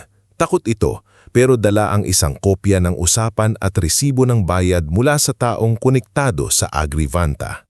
Hindi sapat para tapusin ang kaso agad, pero sapat para magsimula ng matibay na reklamo. Nang maihay ng kaso, nagsimulang umatras ang ilang opisyal na dating kakampi ni Orencio. Hindi pa tuluyang nahuhuli ang lahat, pero nasira ang imahe ni Leontes sa ilang buyer. Mas mahalaga roon, lalong tumibay ang buklod-luntian. Sa halip na bumagsak, nagkaisa ang mga kasapi. May mga magsasakang nagboluntaryong magbantay sa gabi. May kabataang tumulong gumawa ng inventory. May mga babae sa baryo na nagluto para sa mga nag-aayos ng bodega. May ilang dating kritiko ni Isabel na tahimik na nagdala ng kawayan, pako at lumang yero. Habang itinatayo muli ang nasunog na bodega, tumayo si Nanang Brigida sa tabi ni Isabel.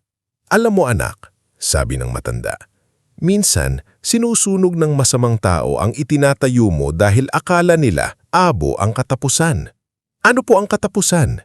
Hindi katapusan ang abo. Pataba rin yan kung marunong kang bumangon.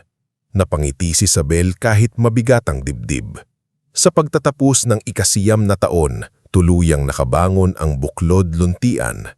Hindi lang nila naibalik ang nawalang bodega, mas pinatibay pa nila ito.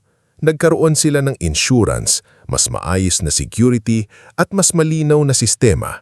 Sa tulong ni Calyx at ng ilang investor na naniniwala sa social enterprise, naitayo ni Isabel ang sariling rice processing facility. Hindi na nila kailangang umasa sa middlemen na bumibili ng mura at nagbebenta ng mahal. Kasabay nito, namili rin ni Isabel ang ikasiyam na lupa. Isang dating hasyenda na halos iwanan na ng may-ari dahil sa utang at maling pamamalakad. Ngunit bago niya ito tinanggap, kinausap niya muna ang mga pamilyang nakatira roon. Hindi ko kayo palalayasin, sabi niya sa kanila. Kung papayag kayo, isasama natin ang lupa sa sistema ng Buklod Luntian. Trabaho, tamang hati, edukasyon at tulong medikal, pero kailangan din ninyo ng disiplina at tiwala. Isang matandang magsasaka roon ang lumapit sa kanya. Ilang may-ari na ang nangako sa amin, hiha. Bakit kami maniniwala sa iyo? Hindi agad sumagot si Isabel. Kapatapos, yumuko siya at dinampot ang isang dakot ng lupa. Dahil minsan na rin akong iniwan sa lupang akala ng lahat ay walang halaga at hindi ko pwedeng gawin sa inyo ang ginawa sa akin. Sa araw ng pagbubukas ng pasilidad, nakatayo sa harap ang malaking karatula, Filomeno Verde Estates, mula sa luta para sa tao. Hindi na ito simpleng palayan.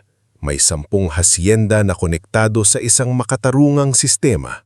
May sariling pagawaan ng bigas, may kontrata sa mga tindahan at restaurant, may scholarship fund, may training center, at may daan-daang pamilyang umaasa, hindi sa limos, kundi sa dignidad ng sariling paggawa. Habang pinapanood ni Isabel ang unang sako ng bigas na lumalabas sa makina, tahimik na tumabi sa kanya si Mang Terso. Mas mabagal na ito, mas maputi na ang buhok, pero buhay na buhay pa rin ang ningning ng mga mata.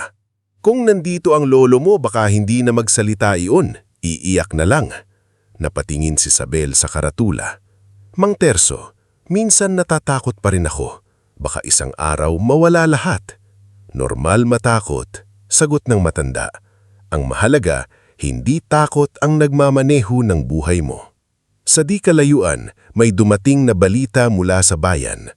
Ang dating malaking bahay ng mga manlapat ay nakasangla na raw. Ang Baudelio ay nabigo sa sunod-sunod na negosyo. Ang Criselda ay nabaon sa utang dahil sa luha. Ang Veridiano ay nagkasakit sa sama ng loob matapos malugi sa maling investment.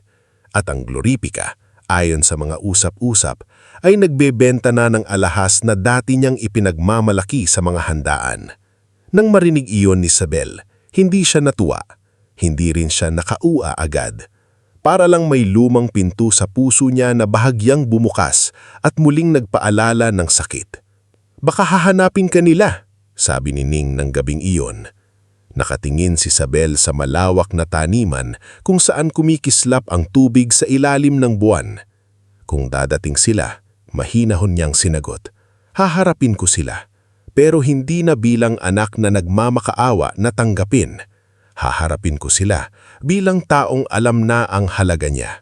At habang patuloy na umiikot ang mga makina sa bagong pasilidad, habang ang mga manggagawa ay nag-uuwian na may dalang pagod at pag-asa, malinaw kay Isabel na ang tagumpay niya ay hindi na lamang tungkol sa perang kinita o lupang nabili. Ito ay tungkol sa isang buhay na minsang itinapon sa tuyong palayan, ngunit natutong tumubo, mamunga at maging lilim para sa marami. Sa ika-10 taon mula nang iwan si Isabel sa tigang na palayan, ibang-iba na ang itsura ng dating lupang pinagbagsakan sa kanya ng sariling pamilya. Kung noon ay bitag-bitak ang lupa, ngayon ay kumikislap ang tubig sa mga taniman. Kung noon ay isang sirang kubo lang ang nakatayo sa gilid, ngayon ay may maayos na opisina, bodega, rice processing facility, training center, maliit na klinika, pabahay para sa mga manggagawa, at daang sementadong dinaraanan ng mga truck na may markang Filomeno Verde Estates. Sa umaga, Sabay-sabay ang yabag ng mga magsasaka papunta sa bukid.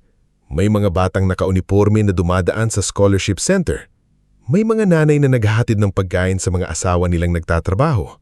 May matatandang nakaupo sa lilim ng puno, nakangiti habang pinapanood ang lupang minsan nilang inakalaang wala ng saysay. At sa gitna ng lahat ng iyon, si Sabelina Manlapat, ang babaeng minsang iniwan para magutom, ay kilala na ngayon bilang isa sa pinakamalaking pangalan sa makatarungang agrikultura sa rehiyon. Hindi siya naging mayaman sa pandaraya. Hindi siya yumaman sa pananamantala. Yumaman siya dahil binuhay niya ang lupang pinabayaan ng iba at isinama niya sa pagbangon ng mga taong dating walang boses. Isang umaga, abala ang buong Hacienda Uno sa paghahanda para sa pagdating ng ilang investors at kinatawan ng mga farmer cooperatives mula sa ibang probinsya. Hindi marangya ang programa, ngulit maayos at organisado. Nasa opisina si Isabel kasama sina Ning, Calix, Ate Maviel, Intoy, Rodelia at Sabino. May update sa kaso ni Orencio, sabi ni Ate Maviel habang hawak ang folder. May bagong testigo, mas lumalakas ang kaso sa panununog at pandaraya. Tumanggo si Isabel. Siguraduhin nating protektado ang testigo. Ayokong may madamay ulit dahil sa atin. Dahil sa kanila. Hindi dahil sa atin. Sila ang gumawa ng masama. Napangiting mahina si Isabel. Hindi na bata si Intoy. Mula sa payat na binatilyong tumulong sa kanyang magbuhat ng tubig, isa na itong respetadong field supervisor na kayang humarap sa mga magsasaka at opisyal. Sa bawat taong lumilipas, parang sabay silang lumaki ng lupa. Bago pa sila makapagpatuloy, kumatok ang isang staff sa pinto. Si Marites, ang receptionist ng opisina, ay halatang alanganing pumasok. Ma'am Sabel, sabi nito, may naghahanap po sa inyo sa gate. Sino? Sandaling tumingin si Marites sa labas, pagkatapos ay marahang sumagot. Sila raw po ang pamilya nyo. Tumigil ang buong silid. Ang lapis sa kamay ni Ning ay hindi gumalaw. Si Calix ay napatingin agad kay Isabel. Si Mang Terso na tahimik lang nakaupo sa tabilang bintana ay napahawak sa tungkod. Kahit si Nanang Brigida na kararating lang dalang basket ng suman para sa mga bisita ay natigilan. Hindi agad nagsalita si Isabel. Sa loob ng 10 taon, maraming beses niyang iniisip ang sandaling ito. Minsan, iniisip niya na kapag dumating sila, sisigaw siya. Minsan, iisipin niyang tatalikuran niya sila gaya ng pagtalikod nila sa kanya. Minsan naman, sa mga gabing mahina pa siya, umaasa siyang darating sila para humingi ng tawad. Ngunit ngayong narito na ang sandali, kakaiba ang naramdaman niya. Hindi galit ang unang umakyat sa dibdib niya, kundi bigat. Bigat ng lahat ng taong lumipas. Bigat ng lahat ng gutom, ulan, pangungutya, at gabing pinilit niyang bumangon kahit walang kasiguraduhan. Pausing silang malinaw na sumagot. Matagal ko nang silang tinatakasan sa isip ko. Siguro panahon na para harapin ko na sila nang hindi na ako tumatakbo. Ilang minuto pa, huminto ang isang inuutuhang van sa harap ng opisina. Bumaba mula rito ang 4 na taong minsang naging buong mundo ni Isabel. Ang ama dating matikas at laging nakataas ang noo ay payat na ngayon at halatang nanhina. May baston sa kamay at ang dating yabang sa tindig ay napalitan ng pagod. Si Glorifica, na dating laging alaga ang buhok at puno ng alhas, ay suot ang lumang bestidang halatang pinag-ingatan na lang. Konti na lang ang alhas niya. Ang mata niya ay namamaga, pero hindi malinaw kung dahil sa lungkot o hiya. Kasunod nila si Criselda, dating sosyalera at palaging nanghahamak, na yun ay nakasuot ng simpleng blouse at hamakang maliit na bag na parang natatakot mawala ang huling gamit na mamahalin. Si Baudelio naman ay pilit pa ring may tindig na mayabang, pero kita sa muka ang puyat, inis at desperasyon. Sa unang tingin nila palang sa paligid, nabumula na sila. Hindi ito ang inaasahan nila. Marahil sa isip nila makikita nila si Isabel na naghihirap pa rin sa maliit na kubo o isang magsasakang madaling maaawa kapag sinabing pamilya. Ngunit ang bumungad sa kanila ay malawak na lupang buhay na buhay, mga truck na pumapasok at lumalabas, mga empleyadong magalang na bumabati kay Isabel at malaking karatalong hindi nila kayang baliwalain. Filomeno Verde Estates. Hindi maaari. Bulong ni Criselda habang nakatingin sa processing facility. Sa kanya lahat ito. Hindi lang ito. Mahina ngulit mariing sabi ni Ning na nasa likod ni Isabel. 10 asyenda ang hawak niya at libu-libong buhay ang natulungan niya. Napatingin si Gloripica kay Isabel. Sa loob ng isang sandali, tila nakita niya hindi ang anak na itinapon niya, kundi ang babaeng hindi na niya kayang utusan, saktan o maliitin. Sabili na, sabi ni Viridiano, pilit pinatitigas ang boses. Anak, anak. Isang salita lang pero parang kutsilyong dumaan sa lumang sugat. Hindi kumurap si Isabel. Bakit kayo nandito? Napahiya si Viridiano sa diretsyong tanong. Si Gloripica ang sumagot, ngulit hindi pa rin nawawala ang dating tono ng inaasahang susundin siya. Dumadaan kami sa matinding problema. Nawala ang bahay natin sa bayan, nabaon sa utang ang negosyo ng kapatid mo. Ang ilang ari-arian ay nasangla na. Wala na kaming ibang malapitan. Pamilya tayo, dagdag ni Baudelio, agad sumingit. At kung tutuusin, manlapat ka pa rin. Dapat tulungan mo kami.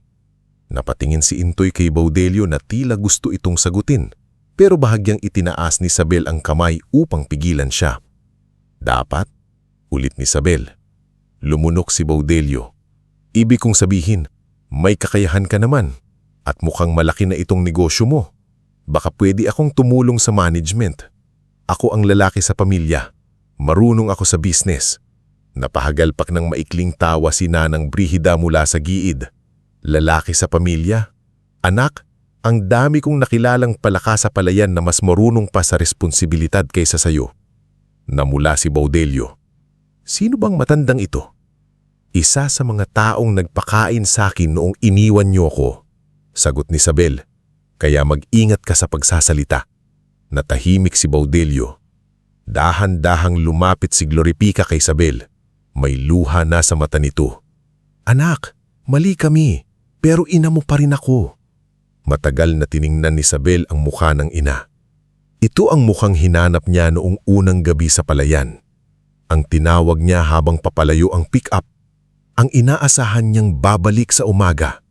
Ang mukhang pilang taon niyang nakita sa bangungot.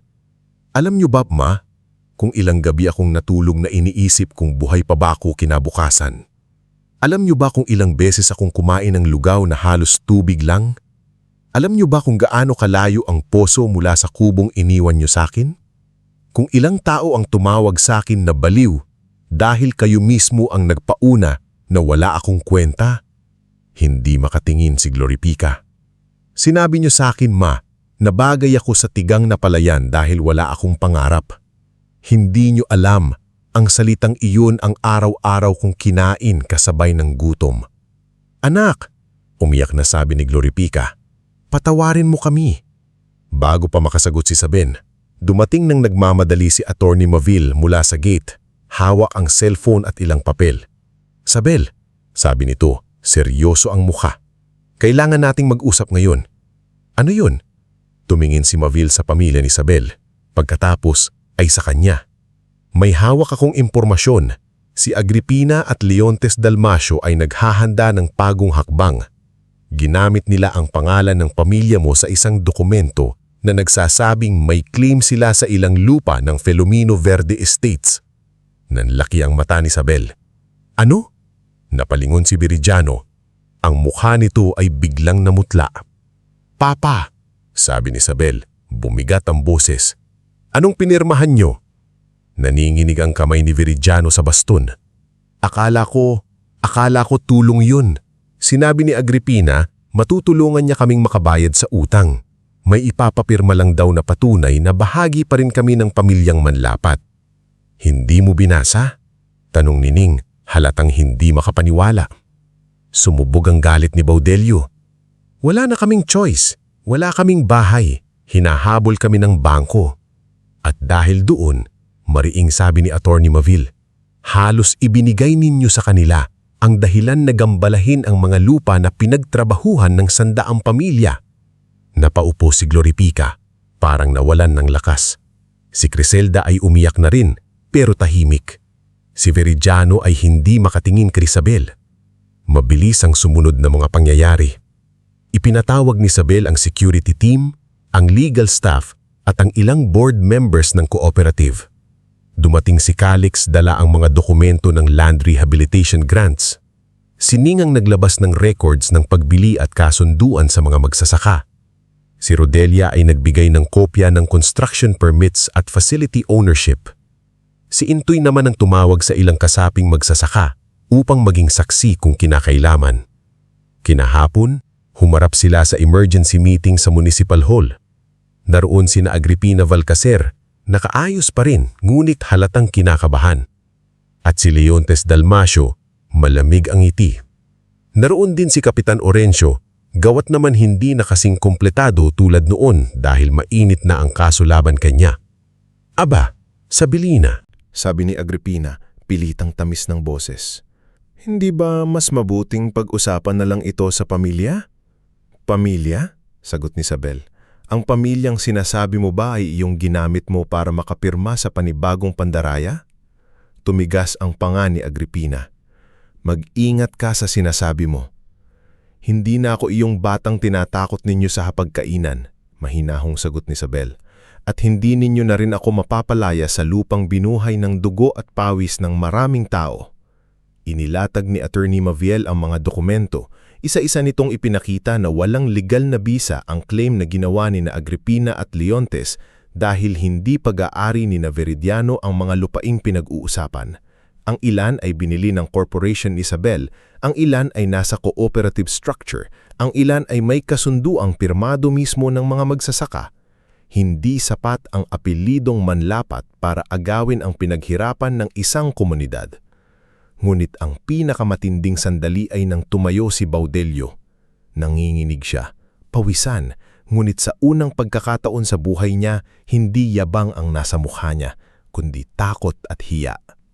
Ako, panimula niya, ako ang kinausap ni Tia Agripina. Sinabi niya sa akin na kapag napilit namin si Papa na pumirma, magkakapera kami.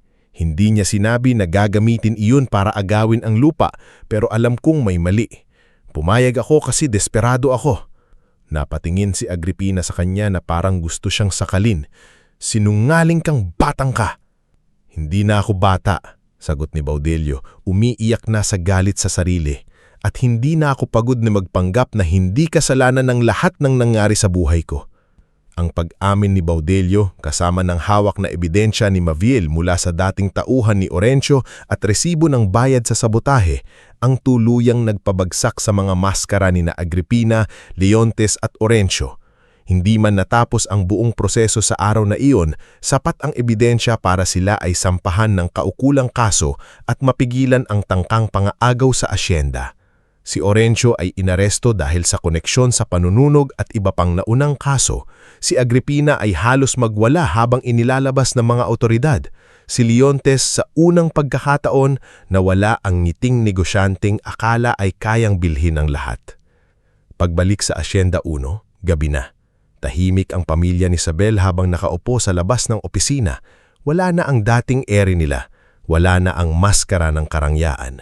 Sa harap nila ay ang babaeng minsan nilang itinapon, ngayon ay may hawak hindi lang ng yaman, kundi ng respeto ng isang buong komunidad. Lumapit si Veridiano kay Isabel. Mabagal ang lakad nito. Nang nasa harap na siya, bigla itong lumuhod. Sabili na, nanginginig niyang sabi. Hindi ako karapat-dapat tawaging ama. Pinili ko ang pera kaysa sa anak. Pinili ko ang yabang kaysa sa konsensya. Kung wala kang ibibigay sa amin, tatanggapin ko. Pero gusto kong marinig mo mula sa akin. Mali ako. Sinira kita at habang buhay kong dadalhin yon. Napahagulhol si Glorifica at lumuhod din. Anak, pinagsisisihan ko. Hindi nung nalugi kami. Matagal ko nung pinagsisisihan pero nanaig ang hiya ko. Hindi ako marunong humingi ng tawad. Hindi ako marunong maging ina. Tahimik na umiyak si Criselda. Inggit ako sa iyo noon, amin niya. Kasi kahit inaapi ka, may mundo kang sarili, may pangarap ka. Ako, puro ganda lang ang alam kong ipagmalaki. Si Baudelio naman ay yumuko. Hindi ko hinihining na pagtiwalaan mo ako. Hindi ko deserve, pero kung may paraan para magtrabaho at bayaran ang mga nasira ko, gagawin ko. Matagal na hindi nagsalita si Isabel. Sa paligid nila, naroon ang mga taong naging tunay niyang pamilya. sina Mang Terso, Nanang Brihida, Ning, Intoy, Rodelia, Sabino, Calix at Maviel. Walang nagdikta sa kanya kung ano ang dapat niyang gawin dahil alam nilang ang pagpapatawad ay hindi utang na kailangang ibigay. Ito ay pinto na taning ang nasaktan ang may karapatang magbukas o magsara. Sa wakas, huminga ng malalim si Isabel. "Pinapatawad ko kayo," sabi niya. Napatingin ng pamilya niya, gulat at luhan. Pero hindi ibig sabihin noon na babalik tayo sa dati. Hindi ibig sabihin noon na may karapatan kayong pakialaman ang buhay ko, ang negosyo ko o ang mga taong umaasa rito. Hindi ibig sabihin noon na makakalimutan ko ang ginawa ninyo. Tumanggong si Veridiano, umiiyak. Naiintindihan ko. Bibigyan ko kayo ng matitirahan sa bayan, maliit na bahay, sapat para magsimula. Bibigyan ko kayo ng trabaho kung tatanggapin ninyo ang simpleng sahod at simpleng buhay, pero walang espesyal na trato, walang utus-utusan, walang pagmamataas sa mga manggagawa. At kapag ninuksan ninyong sirain ulit ang tiwalang ibibigay ko, ako mismo ang lalayo. Hindi nakapagsalita si Gloripica. Sa halip, tumanggo siya habang patuloy ang luha. Lumipas ang ilang buwan. Hindi naging madali ang bagong buhay ng mga manlapat. Si Veridiano ay nagtrabaho sa maliit na accounting desk, hindi bilang boss, kundi bilang tagasuri ng simpleng resibo sa ilalim ng supervision ni Ning. Si Gloripica ay tumulong sa community kitchen, kung saan una siyang nahirapang makisalamuha sa mga babaeng minsan niyang hindi papansinin. Si Criselda ay natutong magtahi ng uniforms para sa mga manggagawa. Si Baudelio naman ay nagsimula sa warehouse, nagbubuhat ng sako at naglilista ng inventaryo, malayo sa posisyong minsan niyang hinihingi. Hindi agad sila minahal ng komunidad. Hindi rin agad sila pinatawad ng mga taong nakakaalam sa ginawa nila kay Isabel. Ngunit sa unang pagkakataon, natuto silang mabuhay ng walang titulo, walang luho at walang taong tinatapakan. Isang hapon, matapos ang anihan, naglakad si Isabel sa gitna ng Hacienda 1.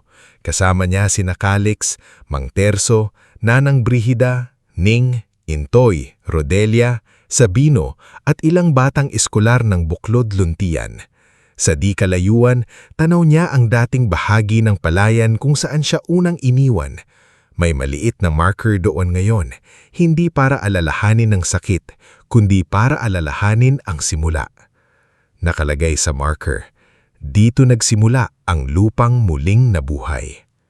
Lumapit si Mang Terso sa kanya. "Iha, malayo na ang narating mo." Tumingin si Isabel sa palayan. "Hindi lang ako, Mang Terso, tayong lahat." Si Calix ay tumabi sa kanya, tahimik ngunit may ngiting puno ng paghanga. "Ano na ang susunod mong pangarap?" Napatingin si Isabel sa mga batang tumatakbo sa pilapil, sa mga magsasakang pauwi na may dalang ani, sa mga ilaw ng processing facility na unti-unting bumubukas habang dumidilim. "Dati," sabi niya, "ang pangarap ko lang ay patunayan na hindi ako walang kwenta. Ngayon, gusto kong wala ng batang maniniwalang wala siyang halaga dahil lang itinapon ng mga taong dapat nagmahal sa kanya." Hinangin ng palay. Yumuko ang mga uhay na parang sabay-sabay na nagpapasalamat sa lupa, sa ulan at sa mga kamay na hindi sumuko. Sa dulo ng malawak na taniman, nakatayo ang dating kubo. Hindi na tirahan, kundi maliit na museo ng Buklod Luntian. Naandoon ang lumang asarol ni Mang Terso, ang unang notebook ni Don Filomeno, ang sirang yampara, at ang sako ng bigas na iniwan sa kanya noong gabing inakala ng lahat na katapusan na.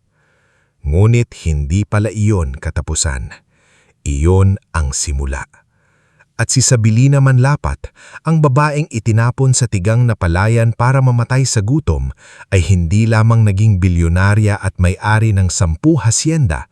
Naging patunay siya na ang tunay na pagbangon ay hindi nasusukat sa dami ng perang hawak mo, kundi sa dami ng buhay na itinataas mo habang umaangat ka.